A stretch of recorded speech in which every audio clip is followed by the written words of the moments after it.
KAAPA case പ്രതി R സുഗതനെ councillor സ്ഥാനത്ത് നിന്ന് മാറ്റണമെന്നാവശ്യപ്പെട്ട് തിരുവനന്തപുരം കോർപ്പറേഷൻ മേയറുടെ ഓഫീസ് LDF കൌൺസിലർമാർ ഉപരോധിക്കുന്നു.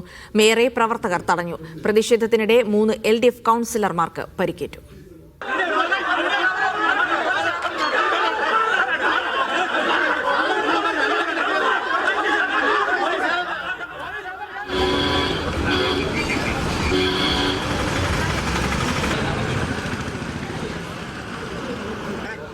രാവിലെ 9:30 മുതൽ 12:30 വരെ മാതൃകാപരമായി മേയറെ കാണാൻ വരുന്നവരെ രാവിലെ മുതൽ ഭീഷണിപ്പെടുത്തി വിടുക. മേയർ വന്നപ്പോൾ തന്നെ മുമ്പ് നിന്ന് കുറച്ചൊരു മുദ്രാവാക്യം വിളിക്കുക. അവരെ മുദ്രാവാക്യത്തിന് കീഴടങ്ങിയിട്ട് ഞാൻ തിരിച്ചു പോകണോ? അവരുടെ സമരത്തിന് ഞങ്ങൾ എപ്പോഴും തള്ളി പറഞ്ഞിട്ടുണ്ട്. അവരെ സമരം ചെയ്യാനുള്ള അവകാശമാണ്, ഞങ്ങൾ അതിനെ ബഹുമാനിക്കും, അങ്ങനെയല്ലേ പറഞ്ഞിട്ടുള്ളൂ. അപ്പോൾ ഇവിടെ മേയറുടെ റൂമിൽ കയറാൻ സമ്മതിക്കുന്നതൊക്കെ പറഞ്ഞാൽ അത് നടക്കൂ? അതൊക്കെ അവരോട് വെച്ച് അവസാനിപ്പിച്ചോളണം. കോർപ്പറേഷൻ ഓഫീസിൽ സാധാരണക്കാരായ ജനങ്ങളുടെ കാര്യങ്ങൾ ചെയ്യാൻ അനുവദിക്കുന്നില്ല. വനിതകളായിട്ടുള്ള ജയിച്ചു വന്ന ജനപ്രതികളെ ആക്രമിക്കണം, അതാണ് അവിടുത്തെ പ്രശ്നം. അത് അവർ അവസാനിപ്പിച്ചേ പറ്റൂ. അതിന് വിട്ടുകൊടുക്കാൻ ഞങ്ങൾ തയ്യാറല്ല. പോലീസുകാർ മാറി നിന്ന് കൊടുത്തു. അത് ശരിയായ രീതിയല്ല. സാധാരണ നിലയിൽ ഇവർ വരുമ്പോൾ 2 ഭാഗത്തായിട്ട് പോലീസ് നിന്ന് അപ്പുറത്ത് LDFും ഇപ്പുറത്ത് BJP നിർത്തണം. അത് നടന്നിട്ടില്ല. പോലീസുകാർക്കും കിട്ടി. പോലീസുകാരാണ് അടിക്കുകയാണ്.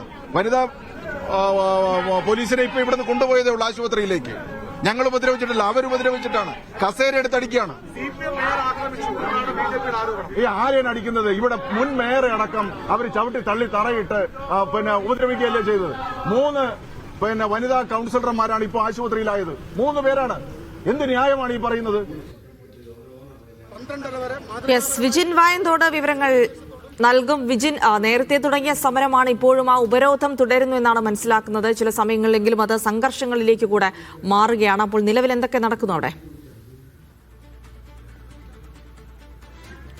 തിൽസി, എന്തായാലും ഉപരോധം അവസാനിപ്പിച്ചിട്ടുണ്ട്. രാവിലെ മുതൽ തന്നെ LDF കൌൺസിലർമാർ, അതായത് കാപ്പ കേസിൽ പ്രതിയാക്കപ്പെട്ട് ഇപ്പോൾ വിയൂർ ജയിലിൽ കഴിയുന്ന സുഗതനെ കൌൺസിലർ സ്ഥാനത്ത് നിന്ന് പുറത്താക്കണമെന്നാവശ്യപ്പെട്ടാണ് മേയറുടെ ചേംബറിന് മുന്നിൽ, മേയറുടെ ഓഫീസിന് മുന്നിൽ ധർണ സംഘടിപ്പിച്ചത്. ആ ധർണ തുടർന്നുകൊണ്ടിരിക്കുന്നതിന് ഇടയിലാണ് VV രാജേഷ് മേയർ അങ്ങോട്ട് എത്തിയത്. അതാണ് വലിയ സംഘർഷത്തിലേക്ക് നയിച്ചത്. അതായത് മേയർ എത്തിയ ഘട്ടത്തിൽ, ഓഫീസിന് മുമ്പിൽ എത്തിയ ഘട്ടത്തിൽ തന്നെ BJP കൌൺസിലർമാർ മേയറെ ആനയിച്ചുകൊണ്ട് ഓഫീസിലേക്ക് പോയി. അവിടെയുള്ള LDF കൌൺസിലർമാർ മേയറെ ഓഫീസിലേക്ക് കടക്കാൻ അനുവദിക്കാതെ തടഞ്ഞതോടുകൂടിയാണ് വലിയ സംഘർഷമുണ്ടായത്. മുദ്രാവാക്യം വിളിച്ച് ഇരുകൂട്ടരും അങ്ങോട്ടും ഇങ്ങോട്ടും പാഞ്ഞെടുത്തു. അതിനിടയിൽ പോലീസ് നിന്ന് തടയാൻ ശ്രമിച്ചെങ്കിലും പക്ഷേ ഉന്തിലും തള്ളിലുമൊക്കെ മേയർക്കും ഒപ്പം തന്നെ LDFന്റെ 4 കൌൺസിലർമാർക്കും പരിക്കേറ്റിട്ടുണ്ട്.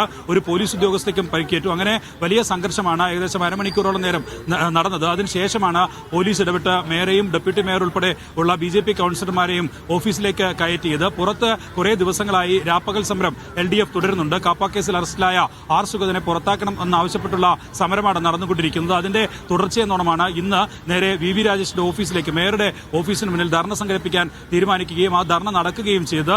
അതിനാണ് മേയർ എത്തിയ ഘട്ടത്തിൽ വലിയ സംഘർഷം നടന്നത്. എന്തായാലും മേയർ ആരോപിക്കുന്നത് ഇക്കാര്യത്തിൽ മേയറുടെ ഓഫീസിലേക്കും ഒപ്പം തന്നെ കോർപ്പറേഷൻ ഓഫീസിലേക്കും എത്തുന്ന ജനങ്ങളെ ബുദ്ധിമുട്ടിക്കുന്ന നിലയിലാണ് ഈ സമരം സംഘടിപ്പിച്ചത്. പുറത്ത് സമരം സംഘടിപ്പിക്കുന്നതിൽ തെറ്റില്ല, പക്ഷേ കോർപ്പറേഷന്റെ പ്രവർത്തനം തന്നെ തടസ്സപ്പെടുത്തുന്ന നിലയിലുള്ള സമരം പാടില്ല എന്നുള്ളതാണ് മേയർ നിലപാടെടുത്തത്. മേയർക്കും പരിക്കേറ്റുവെന്ന് പറഞ്ഞ് മേയർ ഇപ്പോൾ മെഡിക്കൽ കോളേജ് ആശുപത്രിയിൽ ചികിത്സ തേടിയിട്ടുണ്ട്. LDF കൌൺസിലർമാർ ജനറൽ ഹോസ്പിറ്റലാണ് നിലവിൽ ചികിത്സ തേടിയത്. കോർപ്പറേഷൻ ഓഫീസിന് പുറത്ത് CPM സംസ്ഥാന സമിതി അംഗങ്ങളായ കടകംപള്ളി സുരേന്ദ്രനൊപ്പം തന്നെ V ശിവൻകുട്ടി, V ജോയി ഉൾപ്പെടെയുള്ളവരുണ്ടായിരുന്നു. അവരെല്ലാം സമരത്തിൽ പങ്കെടുക്കാനായി എത്തിയതാണ്. അങ്ങനെ പുറത്തും കുറെ ആളുകളുണ്ടായിരുന്നു. പരിക്കേറ്റെന്ന് കാണിച്ച് മേയർ പുറത്തേക്കിറങ്ങി ആശുപത്രിയിലേക്ക് പോകുന്ന ഘട്ടത്തിൽ CPM പ്രവർത്തകർ, LDF പ്രവർത്തകർ മേയറെ കൂവി വിളിക്കുകയും ചെയ്തു. എന്തായാലും ഈ ആർ സുഗതന്റെ അറസ്റ്റുമായി ബന്ധപ്പെട്ട്, കാപ്പ കേസിൽ പ്രതിയാക്കപ്പെട്ടതുമായി ബന്ധപ്പെട്ട് വലിയ ഭരണപ്രതിസന്ധിയാണ് നിലവിൽ. എന്തായാലും BJP ആദ്യമായി ഭരണം നേടിയ കോർപ്പറേഷനാണ്. ആ കോർപ്പറേഷനിൽ ഇപ്പോൾ നിലനിൽക്കുന്നത്. അതെങ്ങനെ പരിഹരിക്കും